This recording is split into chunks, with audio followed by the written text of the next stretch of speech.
Pour écouter cette session en français, veuillez cliquer en bas de votre écran sur l'onglet Interprétation et sélectionner le drapeau français. Hello. Bonjour. Barry Saleho. On behalf of ICLE Africa, The African Center for Cities, Our Future Cities, Red Cross Crescent Climate Center, And partners. We're excited to welcome all of you to the Rise Africa 2022 Action Festival. Rise Africa has been growing since 2020 as a platform for thinkers, Doers. and enablers. committed to inspiring action for sustainable cities. This year's theme is Creativity. For me, this means blending skills to be able to communicate the climate change complexity in rapidly urbanizing cities. I think we have such untapped potential in Africa when it comes to creativity. There's so much about Africa that is yet to be told. There are so many people in the African continent who have a huge skill base and are creative in the way they approach challenges. Creativity in Africa is about embracing our own. It's about dynamism and it's about embracing our indigenous knowledge. I think agency is finding ways of giving power back to people, to groups, to young people, especially on a continent where it's a very young population. I like the approach of bringing everyone together, right? It doesn't necessarily need to be this expert, this high-ranking official. I think what agency means to me is change from the ground up. The importance of urgency is the recognition of the past and the recognition that we've lost time. Urgency is about acting now to build more inclusive, productive, and resilient cities. There's this need to creatively redesign and unlearn and explore new ways of thinking. The festival is hosting 33 sessions with 135 provocateurs from across Africa and the world. Every session aims to show new ideas, showcase ongoing action, and launch new initiatives, bringing participants together to chart a new route forward. We hope that the festival program will inspire you. At the festival, we encourage you to showcase your business and projects, build lasting partnerships, unleash your creative potential, commit to sustainable action. Rise Africa is about translating ideas into action. What actions are you going to commit to this festival? Before the session begins, it is important to note that you're being recorded. And by participating, you are given the consent to be recorded. All recordings will be available on the program page after the festival. Creative expression is vital for creating new futures for our cities. And so we invite you to enter this session in the spirit of creativity and dreaming.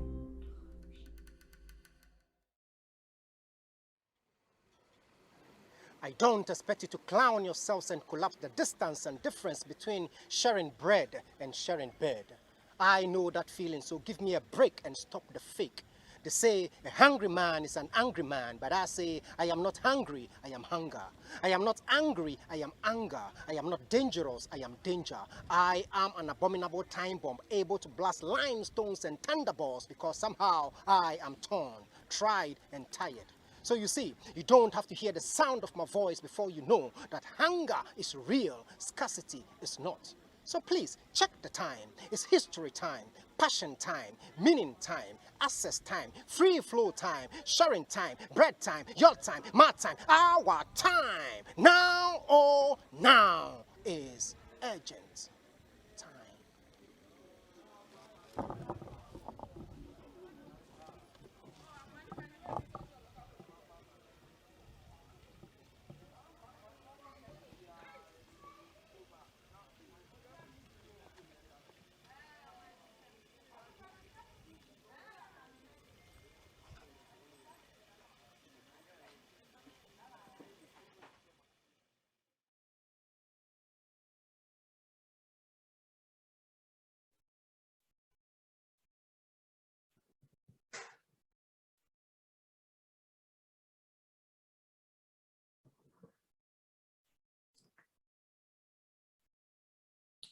All right, I'm just going to confirm that you can see my screen. Okay, great.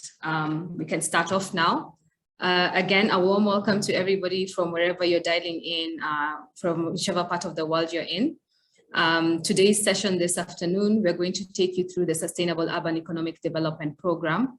We'll also be sharing more information in terms of how our program works and the work that we're doing to build climate resilient opportunities in 12 municipalities in Kenya.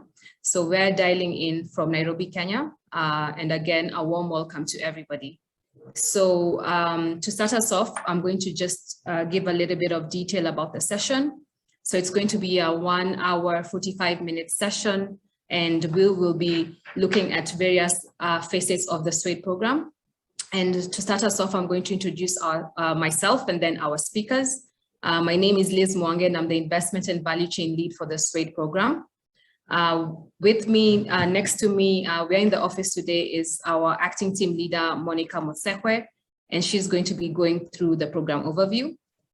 On the call, we also have Simon Elliott, who is going to be another speaker, and he's our urban economic planning specialist. And he works for Atkins Global, which is a global urban planning firm. Then we also have Milton Lore, who's the head of partnerships for Open Capital Advisors, and they are our investment attraction firm, and they'll be taking you through our investment attraction process. And then lastly, we have Priscilla Oloch, who's the head of sanitation services at the Malindi Water and Sewerage Company. And with Priscilla, we're going to be going through an example of a project that SWADE is supporting, and specifically looking at the urban challenges on sanitation that are there in Malindi and how Mawasco is solving that. This session is titled How Fast-Growing African Cities Are Developing Economic Plans to Build More Resilient Futures. It's going to be focusing on the examples that I've mentioned across the 12 municipalities that we work in Kenya. And we hope that this is going to be an eye-opening session because we're going to be sharing a lot of the work we've done over the last few years. And we'll be also sharing key takeaways and lessons learned for anyone who has an interest in terms of doing a similar type of project that focuses not just on urban planning, but also marries in investment attraction. I won't go too much into detail about the SWADE program because our speakers will be able to do that. But what I will encourage you is that as we go through this session, as I said, it's 1 hour, 45 minutes. Each of our speakers will have time to speak, and thereafter we'll open it up to the audience. And those are the participants here for them to be able to ask a question. I'd encourage you, as soon as you have a question, just put it on the chat function so that we can be able to record it and then be able to plan on how we'll answer it. So I welcome you again to this session and hoping that it's going to be quite engaging and fruitful. So to start us off, I'm going to ask Monica, who is our acting team leader, to take us through the program overview. Over to you, Monica. Thanks, Liz, and good afternoon, everyone.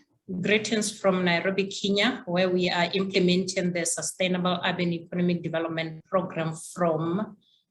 I'll quickly go through the program overview just to give a background information on what SWADE is all about and how far we have gone before we deep dive into the individual components that will be given by individual speakers here present.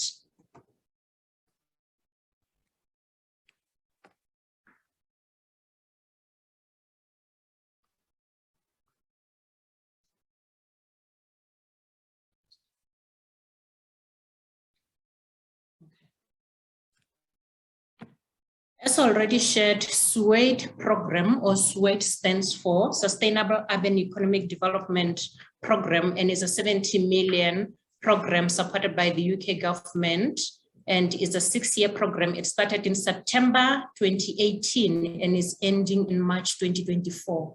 And this program supports 12 fast-growing municipalities, or we call them intermediary cities, to develop the urban economic plans and to attract investment for critical infrastructure and value chain projects. And that is helping these municipalities to move from the state they are in into the vibrant urban centers. And there are several program objectives. One of them is to strengthen the capacity of the municipality so that they are able to implement or actualize their urban economic plans for better urbanization. And then the other aspect of the program objective is to support the policy and the legislative changes, because we know that there are some gaps and bottlenecks when it comes to issues of business economic reforms. So our program is trying to work with this municipality to address those bottlenecks or remove those bottlenecks that may hinder investments in these supported municipalities. And then one critical objective is raising investments in these municipalities for those projects that have been identified, both climate resilient, infrastructure and value chain, and also to be able at the end of the day to have that impact of creating climate resilient jobs through these projects, and then also to make sure that whatever projects are coming out of this, some of these projects, at least there is that linkages to the larger markets. And then the program has got four main components, but mainly urban economic planning, where we are developing the UEPs, and then the other one is on investment attraction, where we are attracting investments in these municipalities. And along those two main components, there's an aspect of capacity building and then an aspect of investment climate reforms. And then there are two mechanisms in the program. One is technical assistance. And when you look at issues of urban economic planning, capacity building, investment climate, investment attraction, those forms part of the technical assistance we are offering. And then there is another mechanism on seed fund. And that seed fund is the one that is de-risking these opportunities that I earlier talked about. And then the program is focusing in 12 municipalities and 2 per regional economic block, and that is the map of Kenya and how the 12 municipalities are distributed across those regional economic blocks. And we have supported all the 12 municipalities to develop their urban economic plans, and then 10 out of the 12 we are moving forth with them to now attract investments in their municipalities. And then in terms of the status to date, in terms of implementation, starting with the first component, which the program starts with in a grouped manner or phased manner, we have divided the 12 municipalities into 4 groups.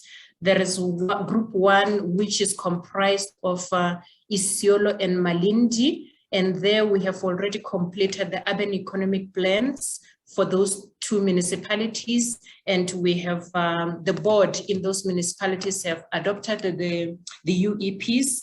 Same with group 2 municipalities, where we find Kisii and Iten. We have already completed the urban economic plans and adopted them through the municipal boards. And group 3, where we find Eldoret and Kerugoya and Mandera, the UEPs have been finalized and adopted accordingly by the respective boards. And then group 4 municipalities, where we find Lamu, Wote, and Bungoma, we have just finalized the UEPs for those 3 municipalities. And we are in the process of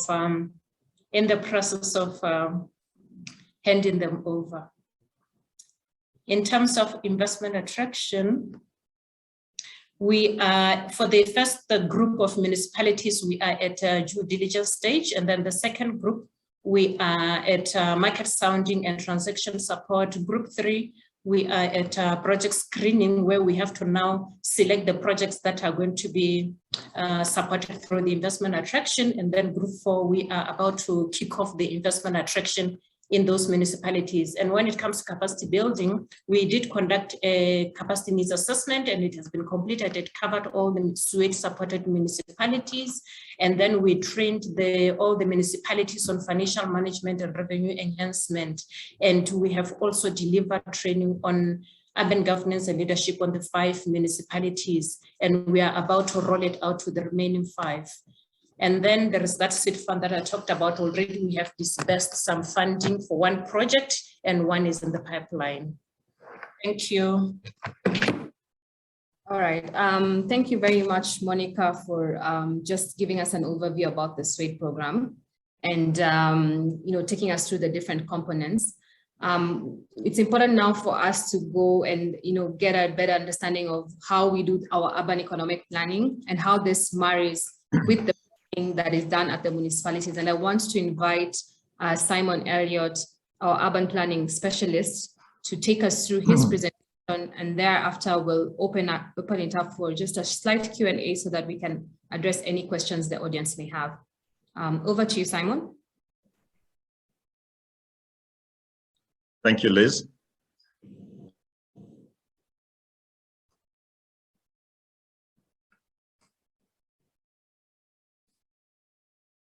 Good afternoon, everybody. My name's Simon Elliott, as Liz mentioned. I'm the Atkins Global Kenya team leader for the preparation of the 12 urban economic plans, which have been rolled out as part of the SUID program across Kenya over the last 3 years.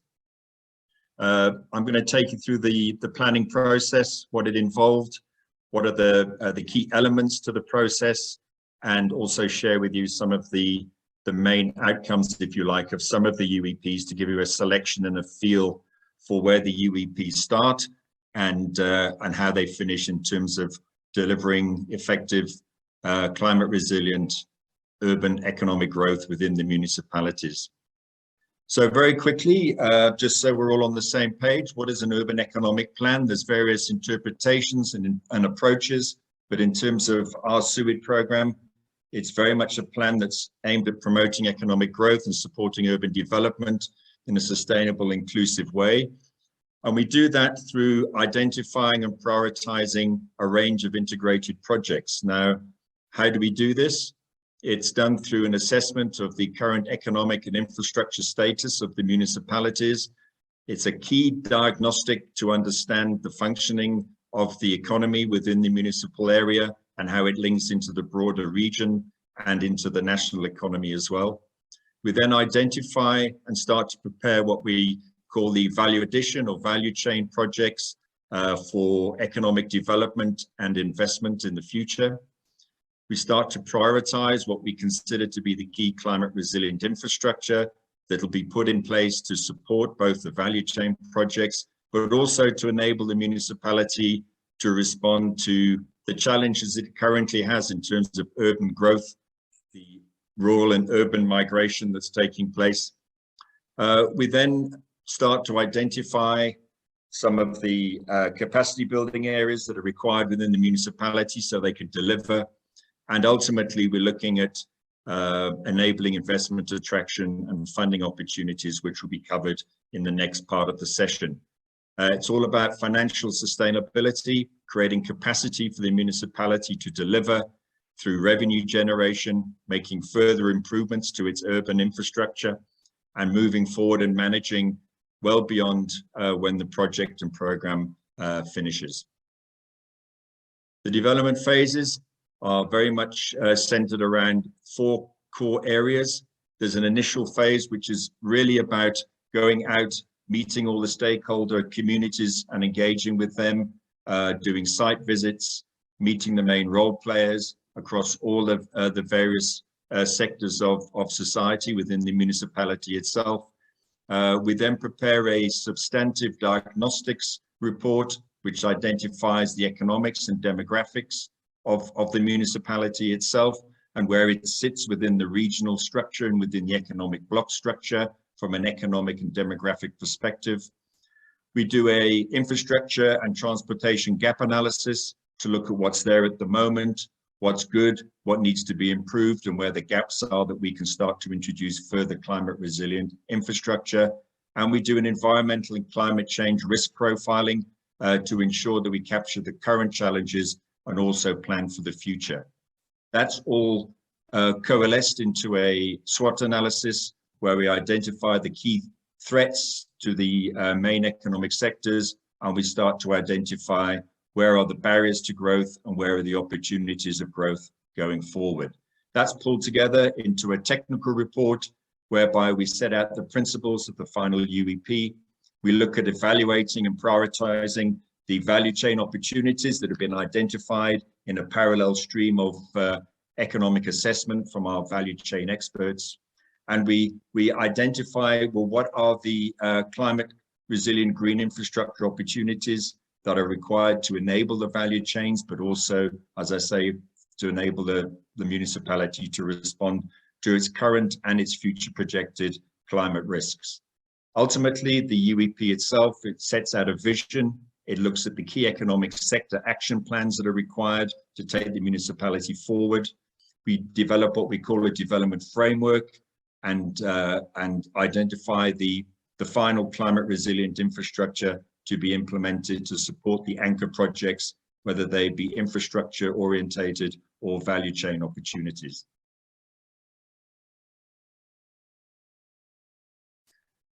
The SUID program is very much premised on 4 key principles around resilience, both economic resilience, but also being adaptive to climate change and climate impacts, introducing smart solutions into that scenario, looking at resource efficiency around circular economy, water and energy management, and starting to also look at the rural-urban linkages, which are so vital for the hinterlands of the municipal areas and the counties within which they sit.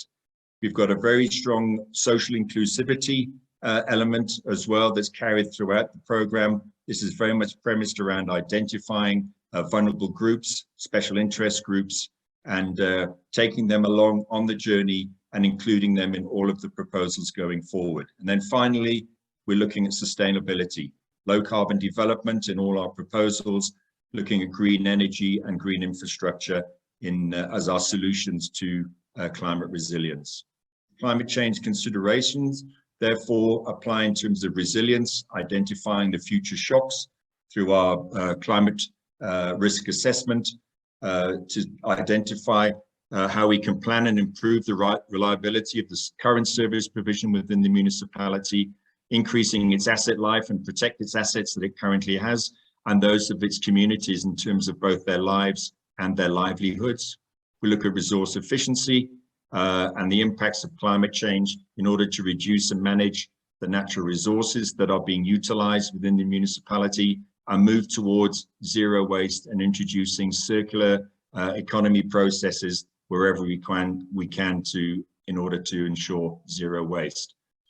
Sustainability in terms of climate change solutions is to look to avoid, reduce or sequester greenhouse gas emissions through green smart solutions, and we've got examples of that later on. And then we have to be socially inclusive at all times, particularly as we need to look to reduce the domestic burden of many vulnerable groups, which, as we know, increases substantially with shifts in climate conditions, and these groups are already being impacted. As I mentioned, we have a gender and social inclusion program that goes throughout the development of the UEPs, and we look at gender, age, people with disabilities and other forms of disabilities such as HIV/AIDS, but also other special interest groups which have been identified through the Gender Social Inclusion Program. We identify those special interest groups within each municipal area. We understand how and why they've been excluded, and then we look to develop an action plan to show how these groups can be included in the SUID program and all of its development interventions at every level, whether it's infrastructure implementation or operating the actual value chain opportunities in the future as we move forward. In terms of the project evaluation criteria, you can see on the left that all the projects are assessed in terms of a range of questions. The initial questions to the top in the sort of orange boxes, if you like, respond directly with the key SUID principles around climate resilience, sustainable green economy, inclusivity and resource efficiency. And all the projects are measured against these questions to ensure that they're appropriate to be included within the final urban economic plan. But we also have a range of other criteria which are also key to the success of the projects, such as revenue generation for the municipality, the investment itself, and will it leverage further investment into the local economy? Are those projects going to enable further economic growth going forward?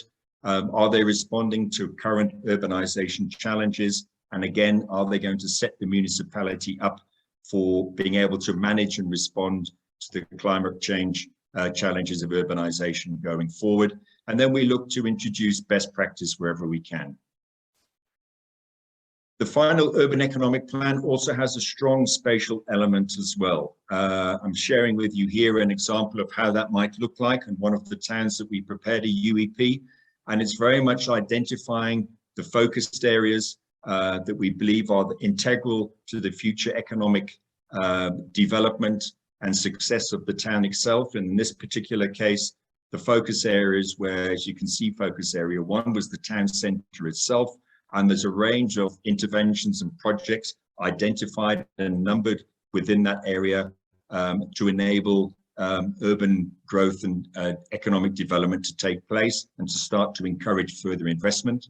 Focus area 2 is now very much looking at the light industrial development to enable the local authority to once again attract value chain opportunities and small local industries to cluster together to enjoy the economies of scale associated with sharing of infrastructure and synergies around the various types of circular economy that have been introduced.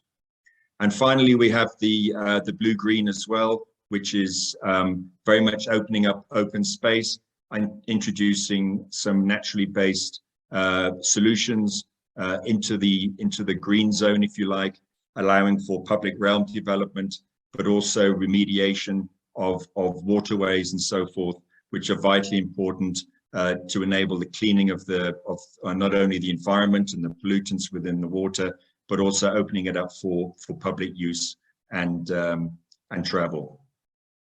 So the final urban economic plan, it's very much premised on 3 core areas. We have a vision with a range of objectives.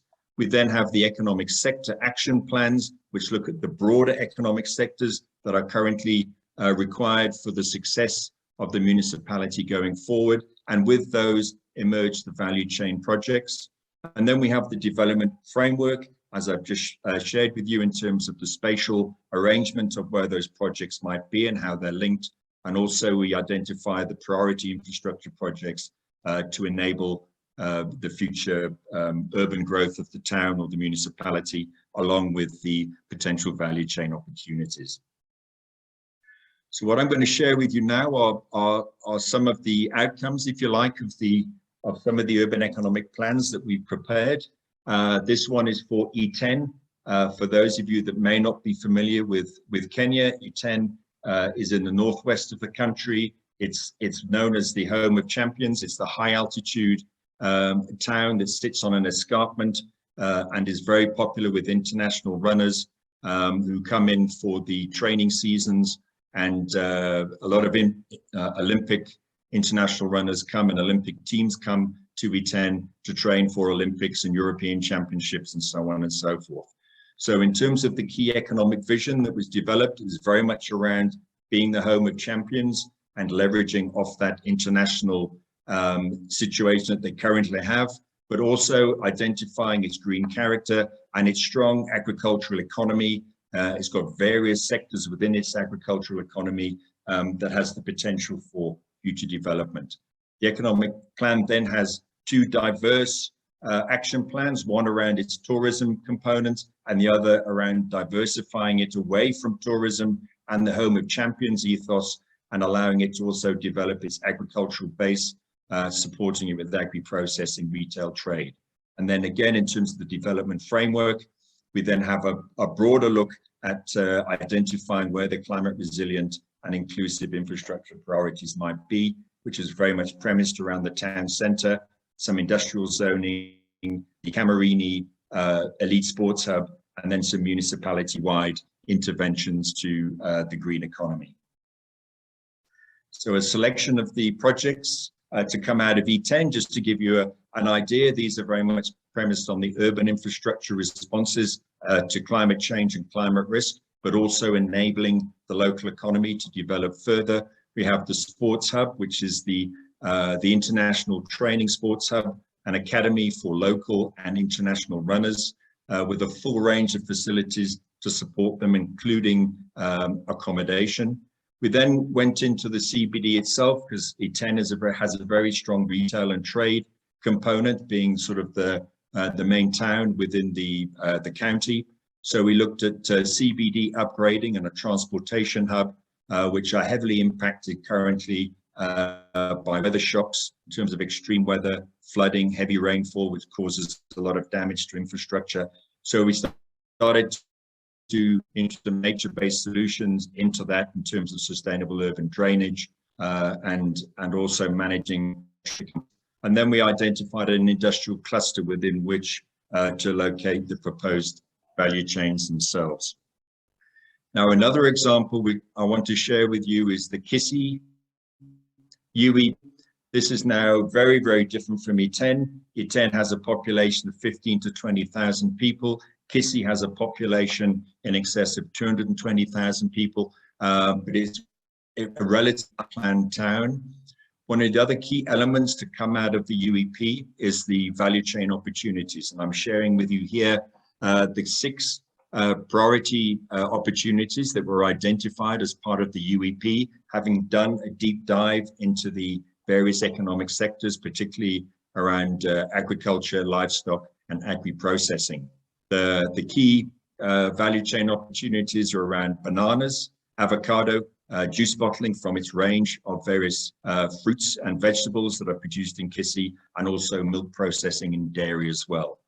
What we were looking to do was to introduce those circular economy principles, and you can see on the right of the screen how from farm to processing back to farm, we create this circular economy. The bananas themselves, we can use the entire product from fruit, fiber, and leaf in various ways in terms of processing it for flour, chips, etc., but also in terms of absorbent and sanitary pads for the fiber, and also in terms of wraps, packaging, and utensils coming out of the leaf product as well. Those are all products that would generally just get thrown away. These could be processed and then taken forward into market.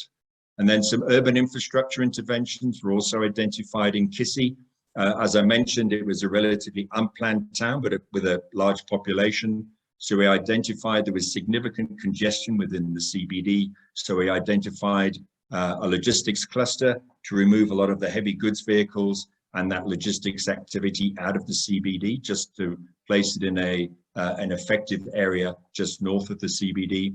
We looked at traffic management within the CBD itself, linkages with nature-based solutions around the open space and many of the various streams and rivers that flow through the town. And finally, we looked at doing some CBD market upgrading as well to respond to the retail trade and commerce, which is a very strong element within Kissy. So that shows you a range of urban infrastructure interventions, all of which were prepared within the UEP, and all of which were scheduled, programmed, and costed so that municipalities can utilize that going forward. So some of the key lessons learned and key takeaways is it's all about stakeholder engagement from day one, and also knowledge transfer. And that's not just knowledge from the SUIT team into the various stakeholders, but it's also getting to understand the day-to-day lives of the stakeholders themselves, how they've been impacted by climate change on an ongoing basis, and also trying to understand how we can help them manage their day-to-day livelihoods going forward with that knowledge. Also, we focused very much on and targeted the diagnostics process, again, with lots of engagement, business surveys, focus group discussions with numbers of various stakeholders to understand the current situation, which is key to preparing an impactful UEP. Important to give voice to special interest groups, which we did throughout the process as well, ensuring that all excluded groups were brought on board. And this is very much a core element of the Gender and Social Inclusion Report. Also managing expectations and streamlining processes. You know, people have livelihoods, and if you're engaging stakeholders and communities, they do need to go and earn a living and earn a livelihood. So it's very important that you structure your stakeholder engagement around the realities of their day-to-day lives. And then also to have agility and flexibility in terms of changes in personnel and personalities. That's to say that over time, over a 6-month period when the UEP is being prepared, very often people will move on, and you need to ensure that you've got that continuity in terms of the people who are engaged in the overall process so that they can take it forward once the UEP has been adopted and the program moves into the investment attraction phase. Thank you, Liz. I'll leave it there. Yeah, thank you very much, Simon, for taking our audience through the urban economic planning process. And just before we leave, we do have one question. It's a very good question from Mogusu Obed, and he's asking, just a second as I read it. Thanks for the nice presentation. For some incidents that have been noted earlier on our municipalities, thanks for the nice presentation. From some incidents that have been noted earlier, our municipalities are not performing well when it comes to emergency response, either fire or collapse of building. Are there plans to incorporate this into the framework? I think this is a great question, Simon, because a lot of the municipalities do want support in terms of building frameworks for disaster management, whether it's fire, whether it's sustainable drainage and flooding and all that. I think it's great if you can actually answer it and tell us how you have seen municipalities deal with this and maybe what your suggestions are from a planning perspective. Yeah, thanks, Liz, and thanks for that question. Yeah, disaster management was a key theme that came up at all municipalities, whether it's managing shocks due to storm, flooding, heavy rains, drought, or fire. It was something that needed to be considered. Most municipalities at some level do have a disaster management plan. And what we would look to do is, in terms of the development framework, was to ensure that the planning going forward enabled them to implement that plan, and also to build upon it wherever possible.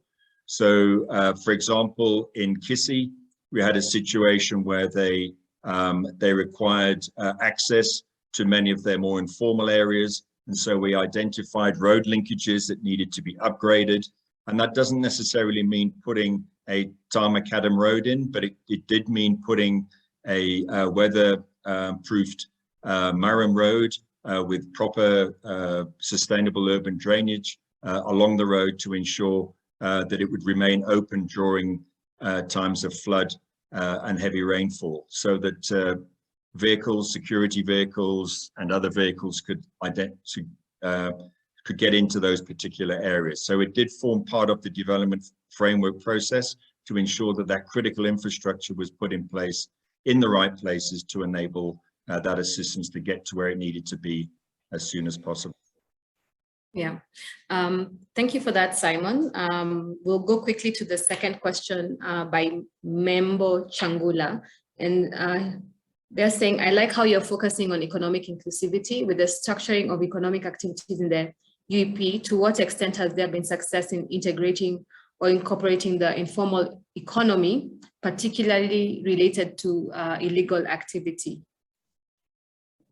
Interesting question there, Simon. Yes, yeah, that's a multifaceted question. From the UEP preparation perspective, we were obviously very, very concerned with the informal sector development, as most or many of the retail and trade economies within the municipalities operates on that informal level in terms of markets. The markets themselves have been identified, and they have sort of informal structures from which they operate. But we certainly identified within the municipalities, and I showed the example of what we did in E10, where we looked to upgrade the CBD local market area in order to enable those markets to operate more effectively, to be less prone to weather shocks and other climate shocks in terms of the infrastructure that need to be put into to operate and run and operate them, and also to integrate universal access. So people with disabilities could also run and operate their market stores from those particular areas. And that was a common theme, again, around many of the municipalities, including the Kisii as well as the 10 example that I shared earlier. But in terms of the informality or illegality, if you like, of trade, that was something that very much would have to be managed at obviously at municipal level. It wasn't something that we've got particularly engaged in ourselves. Yeah. Right. Thank you very much, Simon, for taking us through the urban economic planning process and giving our audience a better understanding of that process and how we take it on. I believe, last week we did a similar presentation at AfriCities, and a lot of municipalities are looking at urban economic planning as a way of advancing some of the statutory plans that they develop, and really bringing in the economic aspect in terms of what, how to prioritize projects, as well as what the actual investment will be required to take these projects off the ground. So that links very well to our investment attraction process, because as SWADE, we support the municipalities on urban economic planning so that they can be able to not just prioritize, but also begin to understand what it would take, to take these projects and really develop them, and really now attract other funding. Because one of the things that we note in our municipalities is just how little the funding is with regards to development. So if for example, we have an urban economic plan that has various projects, they need to be able to get financing for that. And if you understand how financing flows from the national government to the county government to the local government here in Kenya, you'll find that there is a need for them to fundraise and look for other opportunities to generate on-source revenue to be able to develop investment and that can foster economic growth. I'd like to introduce our next speaker, who's going to take us through the SWADE's investment attraction process. This is Milton Lure, who's the head of partnerships at Open Capital. And Milton has been working specifically in Isiolo and Malindi to take the urban economic plan from being a document, but for us to actually see viable projects there. And he's going to take us through the process, through how it's worked, the challenges, because we can't say that it's an easy process, and also just the key learnings that have emerged, as well as share what are some of the investment opportunities that are arising, not just from those areas, but generally in terms of all the areas that SWADE is looking at. So I'm going to ask Milton to put on his video and then start us off. Thank you very much, Liz, and good afternoon, good evening, good morning, wherever you're calling in from. As Liz has mentioned, Open Capital is one of several investment attraction firms working on the SWADE program with the 10 municipalities for whom investment attraction has been prioritized following on from the urban economic planning activities that Simon has just explained. Alongside investment attraction are other sort of concurrent interventions, particularly capacity building, as well as ongoing investor mapping, outreach, and attraction. In the visual that you see before you, the investment attraction process is sort of illustrated as a relatively linear process, from the urban economic plan activity. And for the most part, indeed it is, but as we will speak into a little bit later on in this presentation, this process is not quite linear. That said, for purposes of the methodology and approach we've used, we've essentially built on the urban economic plans, undertaken a prioritization of projects through a screening and selection process, and then subsequently subjected prioritized projects to pre-feasibility studies and due diligence, and subsequently fund mobilization and transaction structuring. Bearing in mind, as has been explained earlier, the program lends financial support through two principal mechanisms: technical assistance, in which the investment attraction teams utilize expertise in value chains and infrastructure to aid in project development, Financial advisory experts support capital mobilization, and municipalities are also assisted to develop structures that prepare them for external financing, particularly around public financial management. Alongside the technical assistance, as Monica mentioned earlier, the SUED program has a de-risking facility, which essentially provides non-returnable grant funding to support co-investment in the prioritized climate resilient infrastructure and value chain projects through a seed fund. As you know, Simon alluded to previously, during the urban economic planning process, projects were assessed and evaluated on various criteria, particularly around climate resilience and sustainability, inclusivity, resource efficiency. And as you know, during the investment attraction phase, these elements are revisited, but also in addition, looking also more critically at elements of market size and project operations, economics, and readiness of the prioritized projects to absorb the investment.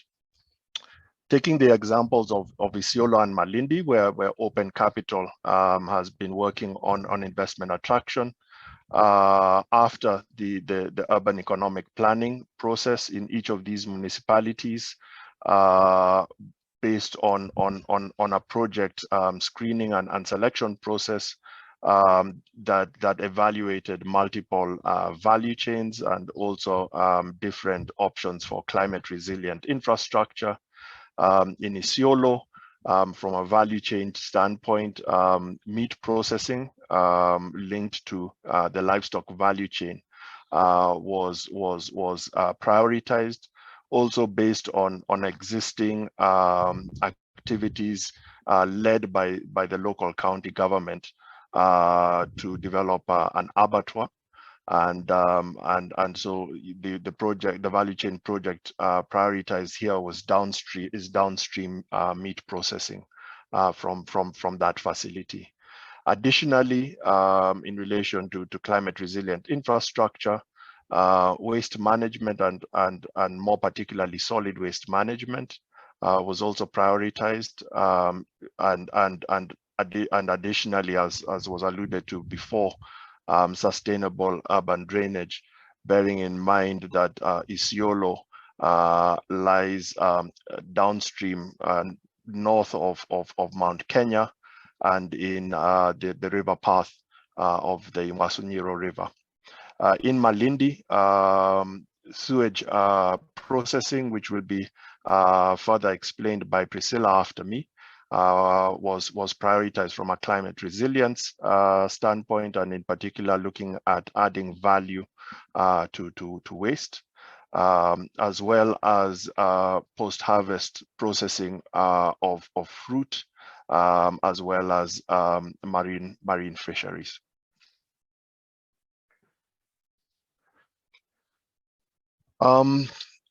The investment attraction process, at SUED has been structured, as a sort of sequential multi-phase approach, building off the UEPs, as I highlighted earlier, taking each of the prioritized projects from pre-feasibility into transaction structuring.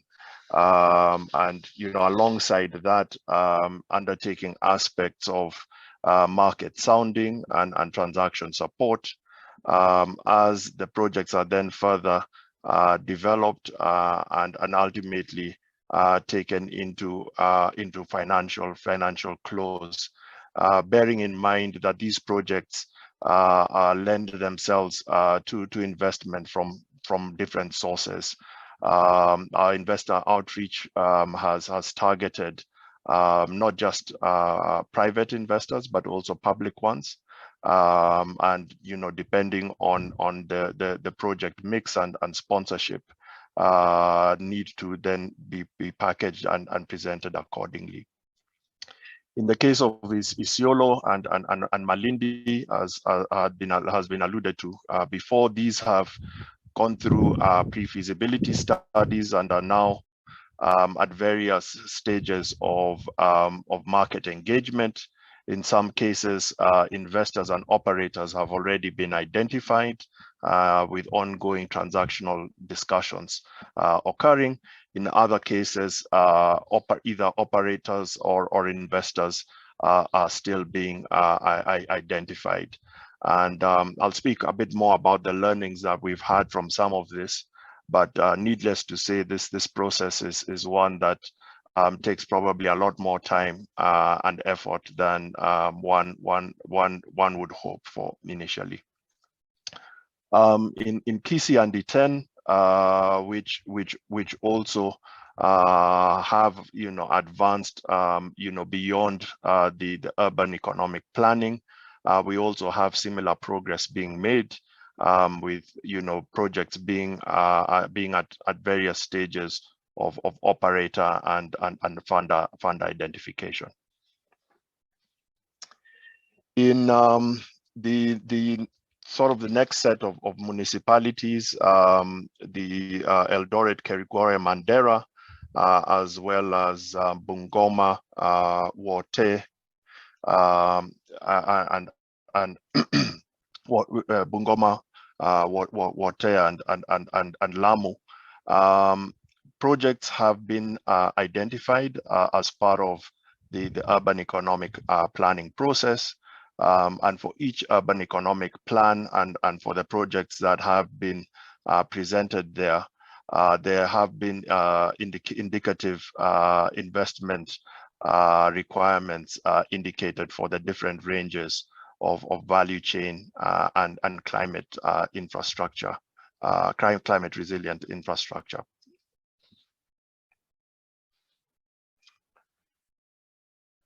So zeroing in on the challenges, lessons learned, and takeaways that we thought to share in today's session.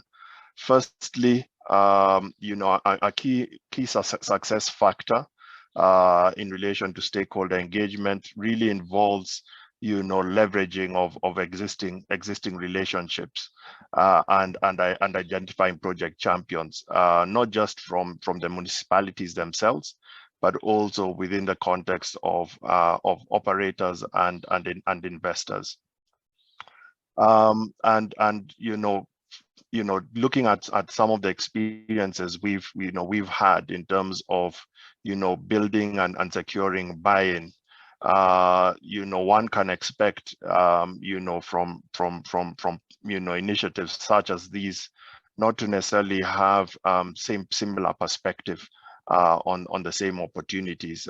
In one municipality, for example, our county, we as part of our investment attraction process, were the recipients of quite a bit of of feedback around a county seeking to take public sector ownership for projects that probably would be better placed to be run and operated by private sector. So this notwithstanding, I think the main lesson learned there is really for the targeted value chains, recognition that the proposed projects are likely to shift post pre-feasibility studies, and bearing that in mind, that a need to build a broad set of stakeholders, not just within the context of identified segment of the value chain, but probably also across the entire value chain, and really ensuring to the extent possible mutual alignment between partners and the municipalities and counties involved.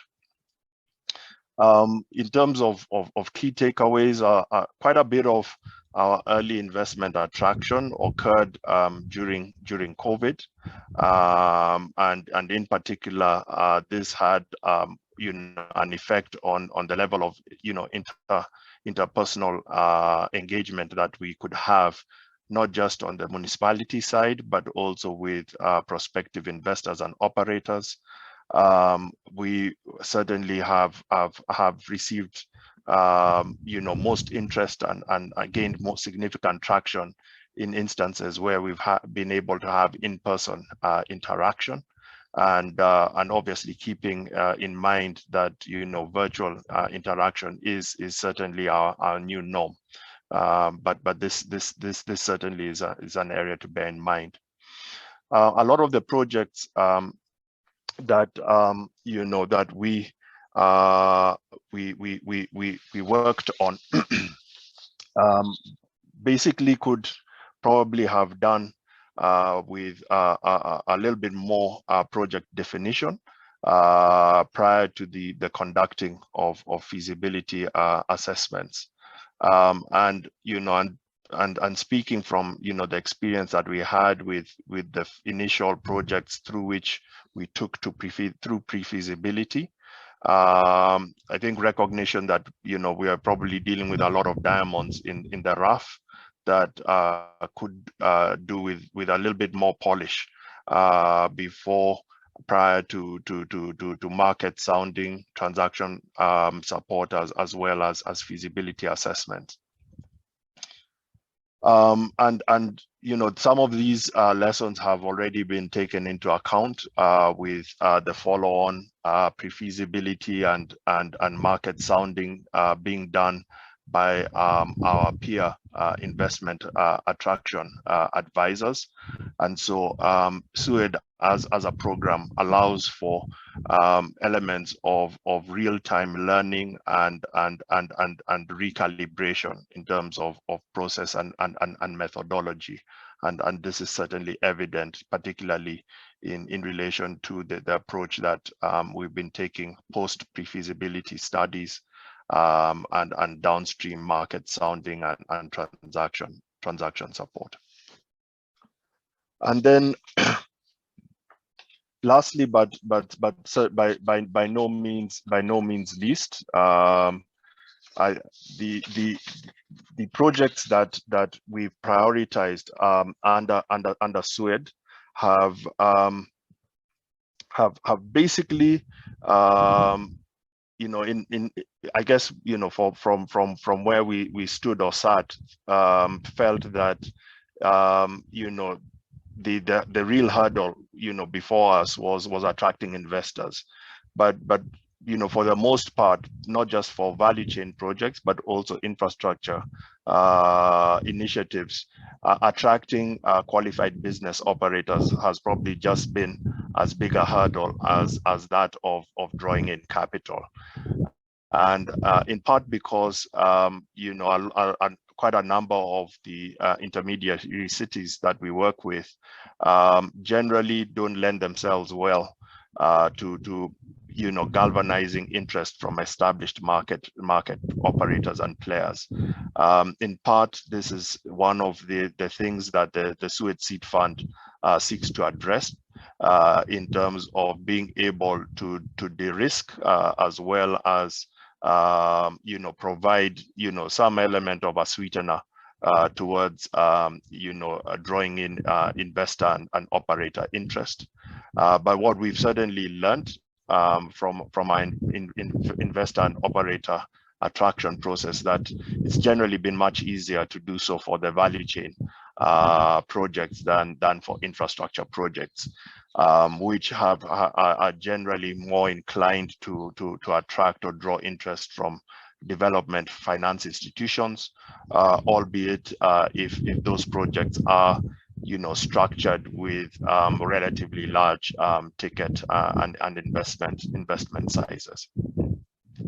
And so with that, I hope I've been able to sort of paint a little bit of a picture on investment attraction under SUED, albeit with maybe focus on a couple of municipalities, but recognizing that the municipalities that we're working with are generally quite similar in nature, and some of the opportunities prioritized pretty much cut across all the municipalities in question. Thank you, Milton, for that presentation and taking us through not just the process, but also some of the lessons learned and how we've tried to work through some of those. I think one question I have as we wait for one or two questions from the audience is that when we first engage with the municipalities, they sometimes don't see themselves as the entity to attract investors, because there's the county, there's the Kenya Investment Authority.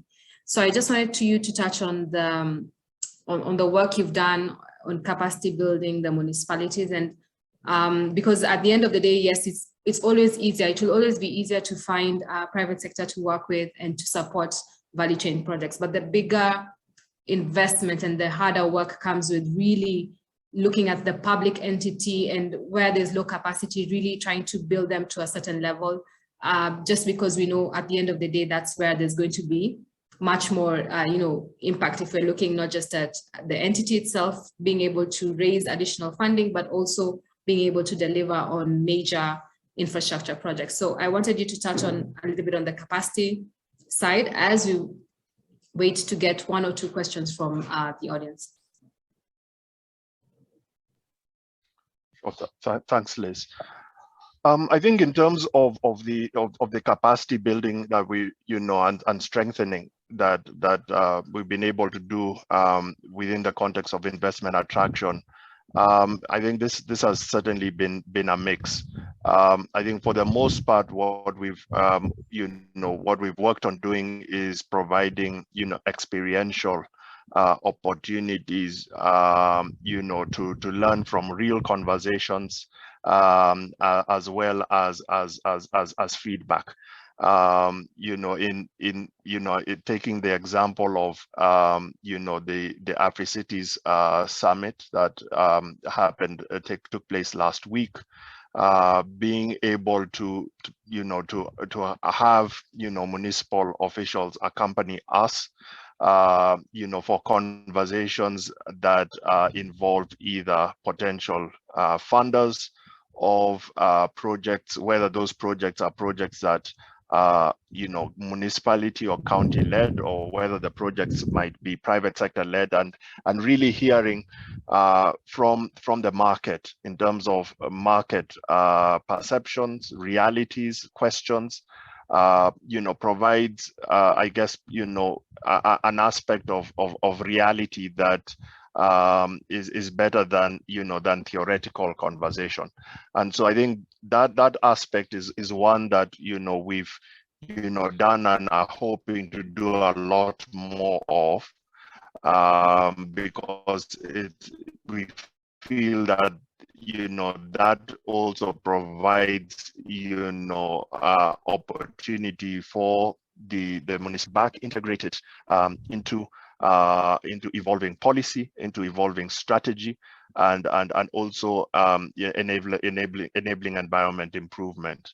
Additionally, within the municipalities, ourselves as well as our peers have conducted training programs that involve the municipal officials, municipal board members, as well as representatives from county, including representatives of county investment promotion offices, bearing in mind that these municipalities as well as counties are at different positions in terms of their current existing capacity and ability to undertake some of these functions, but also as part of that training also provided guidance on areas that the municipalities and counties are already familiar with, particularly as regards to public financial management, and put some of those elements into context within the perspective of attracting investment, both public as well as private. Yeah. All right. Thank you very much, Milton, for answering that question, and again for taking us through the investment attraction process. So I'd like us to move on to our next presenter. And in case there's any question for you from the audience, then we'll tackle it towards the end. So right now we've taken you through the program overview, we've taken you through the urban economic planning process, the investment attraction process. And how it works is that once a project has been identified and prioritized through the other processes, then we spend a lot of time to be able to understand how we can take the project from where it's at to actually attracting investment. And we want to take you through one specific example in the sanitation space.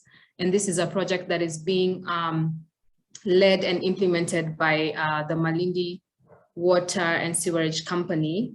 So I'd like to introduce Priscilla, who's going to be our next speaker. Priscilla Oluoch is from Mawasco, and she's going to be taking us through Mawasco, what it does, the specific project which Swede is looking at and is supporting Mawasco in, and also just the opportunity because they still have a funding gap. So in case there are any people in the audience who are interested in sanitation, they can understand the project in detail and then be able to understand what the gaps are.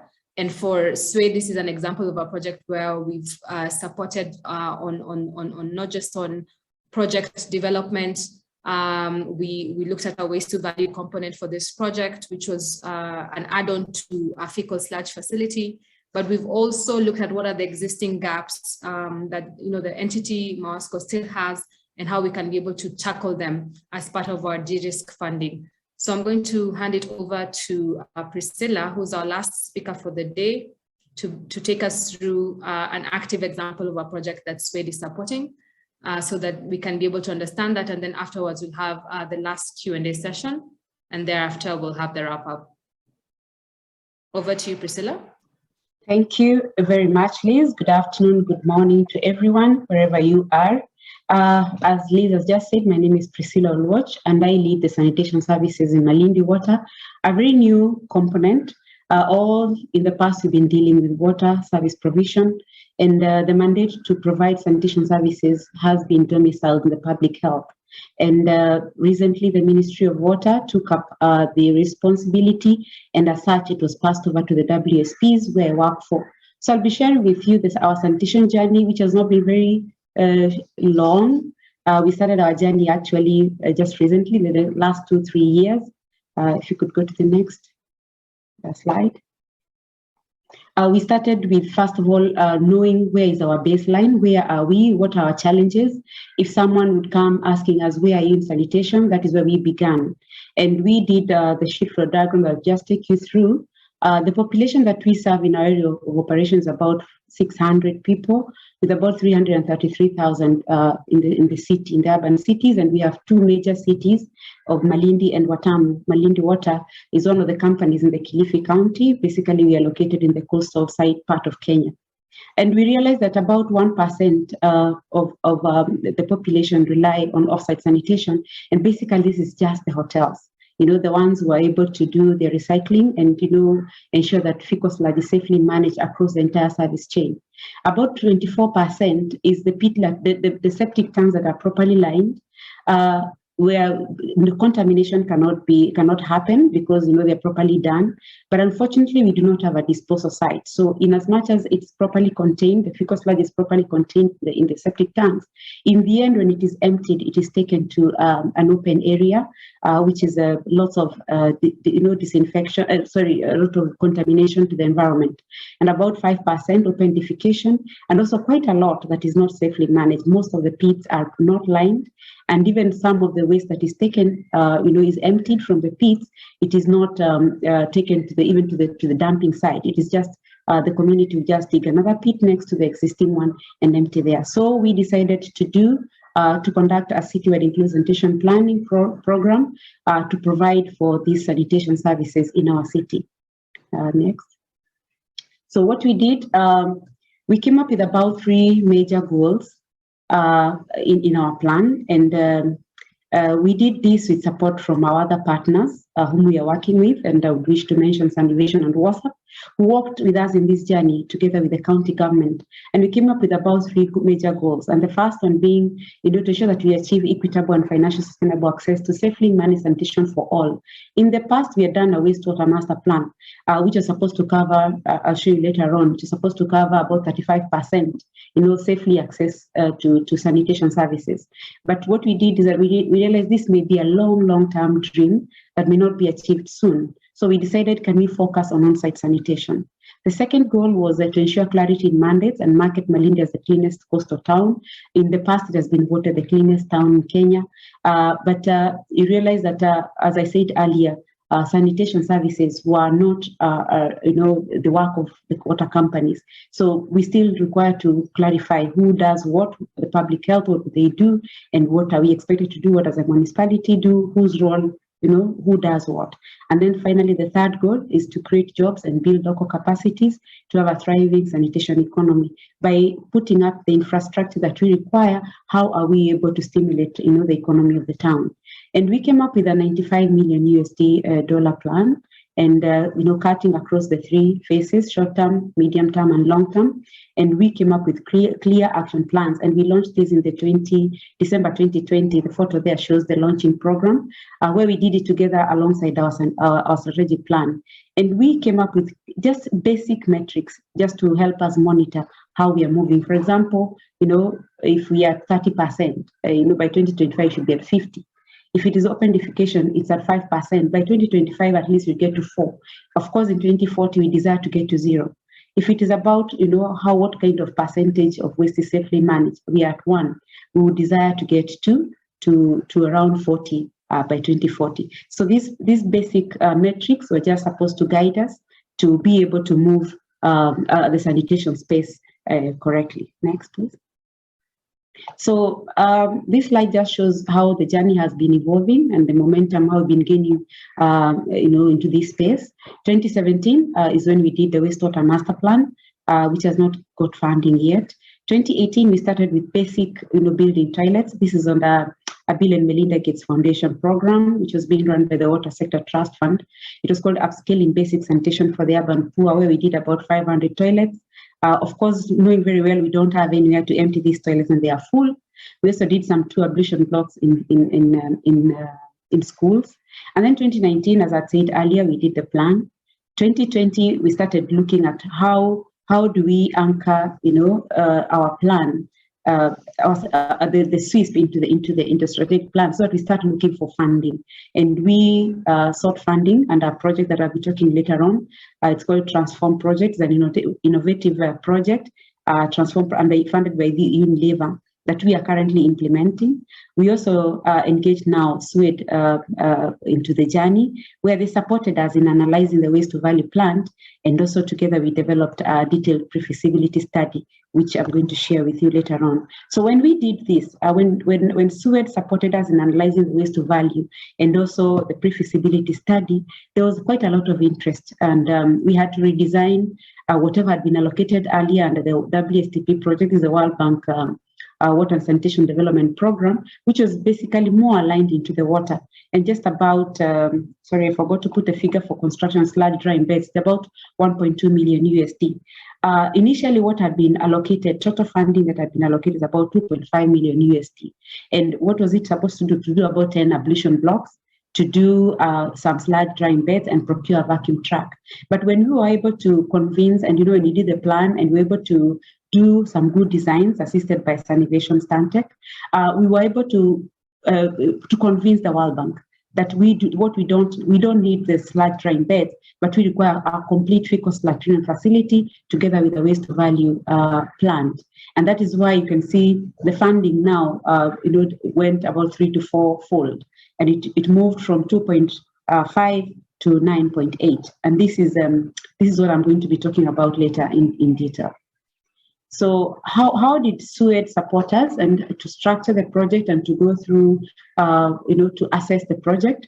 They were able to support us in operational assessment, commercial assessment, financial assessment, and looking at also on the environmental and social impact of the project once completed, and also offered us some technical advisory on how we should structure our funding going forward. And that is why we are working together with them, actually in the seed fund, so that we're able to see what is going to support upstream of this particular plant, what needs to be invested in. Next. Yeah, so just in a nutshell, together with SWED, we were able to look at how is the kind of operation once the FSTP and the waste to value plant is ready. How should the operation be? And it was realized that the company, at the moment, does not have the capacity to operate this plant. So the essence, and we've been able to pass this also to the funder, is that they'll need to have a substantial technical expertise to process the fecal sludge treatment facility, to operate the fecal sludge treatment facility by converting the waste to briquettes. And how is the kind of sludge and bio-waste to help us produce the briquette? The sludge, we need to improve on containment systems.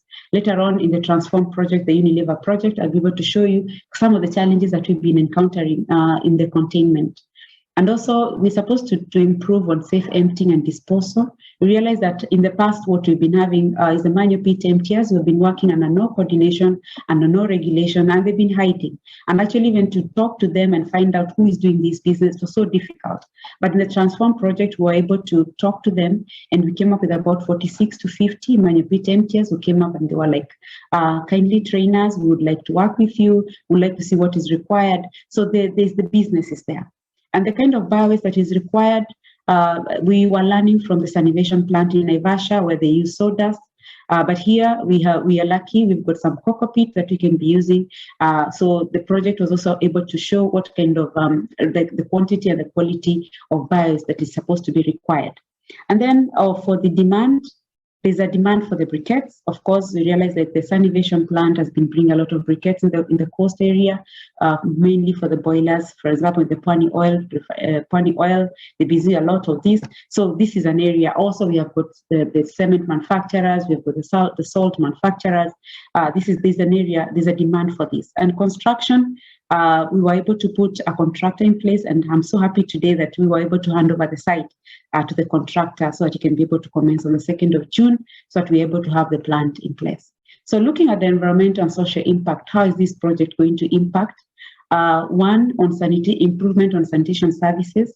The kind of resources that will be got from the FSTP and the waste to value will be ring-fenced, so that they can be used, the utility can use this to finance other stages in the value chain. We realize we have got various gaps from containment, actually even to the extent of improving the user interface. There's need to help the households to improve so that we're able to get good sludge getting into the pits. On job creation, the plant will be operating at least 10 employees, but also upstream.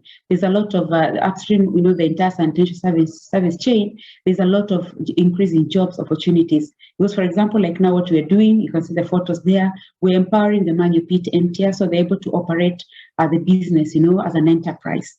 On improvement of the management of fecal sludge, you realize that, as I said earlier, majority of the households do not have properly lined pits. And this is a public health hazard. And because you realize that the water table in Malindi is quite high, and there's a lot of cross-contamination, with underground water. Again, we don't have a disposal site. As I said earlier, we're using an unregulated dumping site, out in the environment. Then you realize that there's a lot of waste that is polluting the environment. For environmentally friendly fuel alternatives, this is to improve on the environment and to dissuade, the people, the residents from cutting more trees that are very rare. Then the briquettes will be used as an alternative for fuel. And this has been used in other places like Nakuru. They've been producing this for household use, and Sanivation has been doing this also for the industry use. It is said that one metric ton of briquettes can save up to 88 semi-mature trees. So this is quite a great saving. So you can imagine how many trees we are going to save. So the recommendations on the way forward, what needs to be done? Definitely there's a lot of support that is required pre-construction. Before the FSTP and waste to value is constructed, there's need to even support capacity build Malindi water. Of course, we now have a sanitation department that is not, well resourced. It doesn't even have lots of, equipment and even the facilitation that it requires. There's a lot that requires to be done. Also upstream, I talked about containment. We're looking for pooling funders who can help us in the households improve on the containment, and also procuring the necessary equipment. For post-construction, as I said earlier, we desire to have a private operator managing this, but you realize that there's a lot of kick-off operations that may be required and lots of working capital that may be required in the beginning. So what are kind of the resources and where can they be found? Should they be connected to commercial banks, or how will it be supported? So this is an area that we are thinking about for support post-construction. This is about in a year's time, but we are thinking earlier. Next. So I just highlight in one or two slides what we are currently doing in preparation for the FSTP to be constructed, that we ensure that we have good quality sludge get into the FSTP. We are working on this transform project, which had about 5 objectives. Of course, by now we've been able to get about 4. We're supposed to develop a business model to stimulate the sanitation markets and make them work in Malindi. We're also supposed to be training manual PTMT. As I said, we have been training about 50 of them. And also what we're doing now, we are working with 4 every other day. Just be able to enter into the space and draw learnings on what are the challenges that are there and what solutions we should be bringing on board. And then we're supposed to be developing a surcharge, because you realize we don't have a sanitation tariff. Actually, in the country, many utilities are struggling with the sanitation tariff. So we are pulling resources together with other utilities that are ahead of us, like Kisumu and Nakuru, so to be able to develop a sanitation surcharge that will be able to sustain the business, the sanitation business. And initially, we had thought we could do some transfer stations so that we're able to try to reduce the distance, the haulage distance. You realize from the CBD, taking waste to the FSTP or even to the current disposal site is quite far. It's about 9-10 kilometers. So there's need to have spaces, public spaces allocated in the CBD where we can have a central place where manual PTMTs and even the small operators can take waste there, and then using a vacuum truck, then we can haul it to the end. And in the end, we are enhancing partnership coordination and reporting. The photos there show the marketing that we are doing and also the trainings that we have had with the manual PTMTs. Again, on the Transform project, how are the milestones faced? Was to identify the current behavior of the people, finding out why do they do what they do. For example, why do they empty, when the pit is full, why do they dig another one to empty there? The manual pit emptiers, why do they get into the pit? You can see the photo on the right.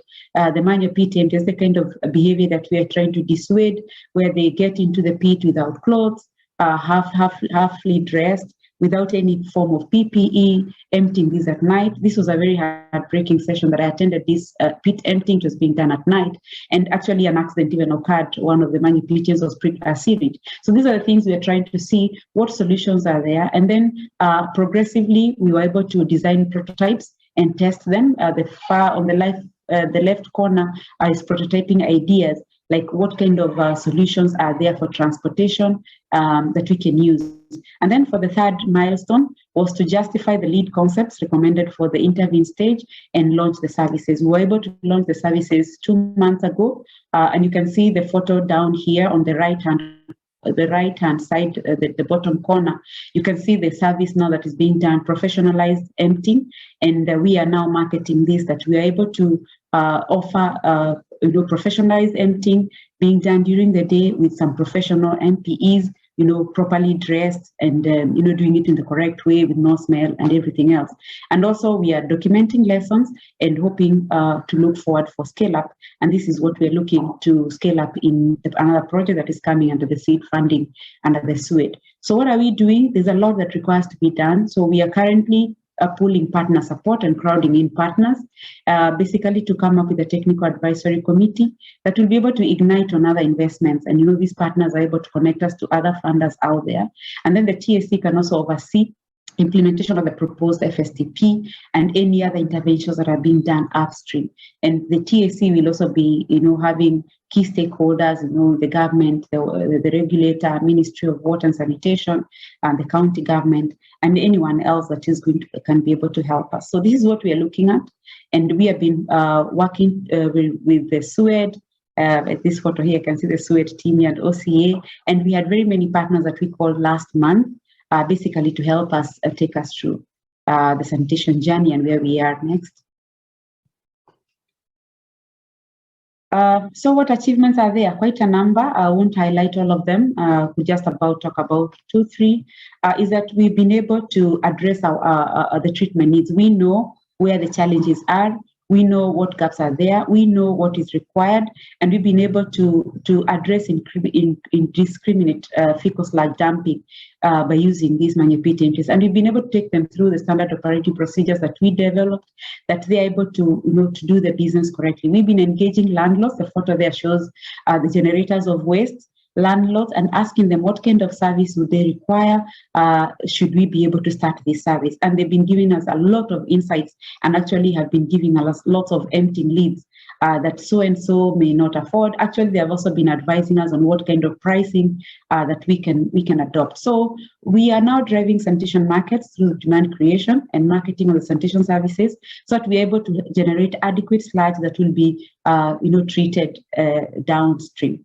And also improvement on governance. We now have a sanitation mandate, and we've come up with a department, and we've also been engaging the county government so that they form part of the sanitation coordination mechanism, and together they're able to help us also in compliance and just monitoring of the correct way that we're supposed to be, the business is supposed to be done. And we've been engaging actually the public health department, who have been telling us what kind of waste is out there and how it should be managed.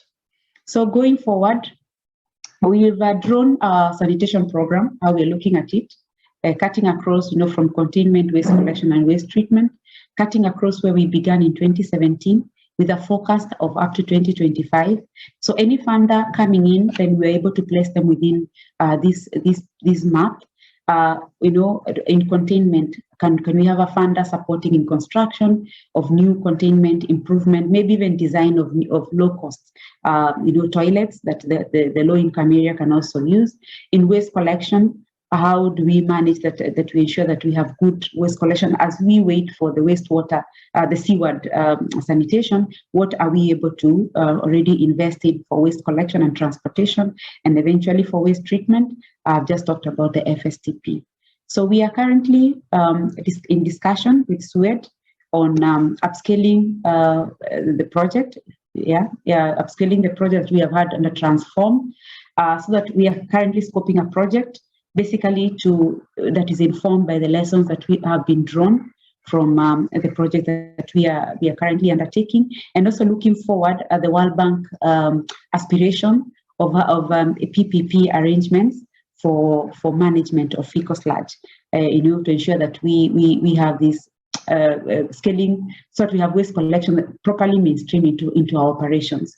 So this is where we are at, and we are having a draft that we shall be sharing soon with SUED under the seed funding that Milton has alluded to before. So what are our funding needs? Finally, scaling up FSM, most of these activities I've talked about them, is to improve on containment systems, emptying and transportation. We have a budget for that. We need capacity building and awareness creation, not only within the utility, but also in the county government. We realize that in the county government, our Department of Water, we still don't have the sanitation component, so a lot of capacity building is required. Demand creation for safe and professionalized services, commissioning and operationalization of the waste to value plan that we just commenced today. Strengthening the regulatory framework by supporting the relevant bills and policies on sanitation in Kilifi County. We know there is an environmental health and safety bill that has been pending at the Assembly. How can this be unlocked? exploring on a sanitation levy. I've just talked about this. We're in discussion with the regulator on how we can have a sanitation levy, and eventually still having a look at seaward sanitation, sewer services.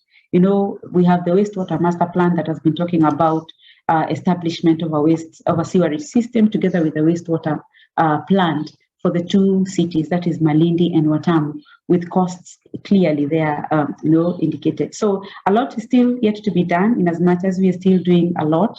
But before the FSTP is ready and it's commissioned, then we need to be thinking upstream, and that is why we've been engaging SUED and any other, prospective funder for funding upstream. I think I could rest my case there.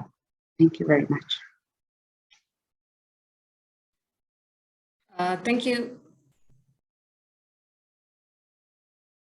Thank you very much, Priscilla, for sharing with us about the project, and also sharing in terms of the support you've received from Sweden, and also just being open in terms of the gaps that you have and how you're looking to solve them.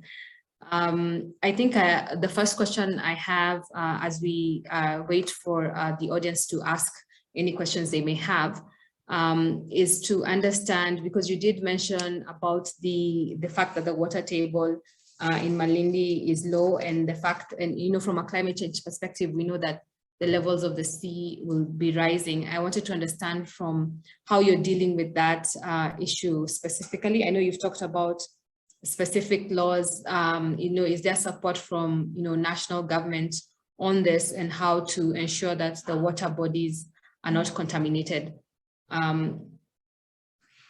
Over to you, Priscilla. Yeah, thank you very much, Liz, for that question. Actually, we are privy to our discussion that we had during the partners meeting, where we had a video that we were showing a customer whom we had gone to empty for, and he was very happy that the pit is clean and dry and it's nice.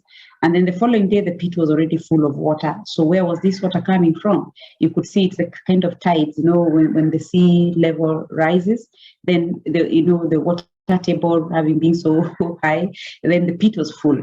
So what we've been advocating for, and we've been discussing this with the county, is that we should have standard designs for pits that are properly lined, such that we don't have this contamination. And we could start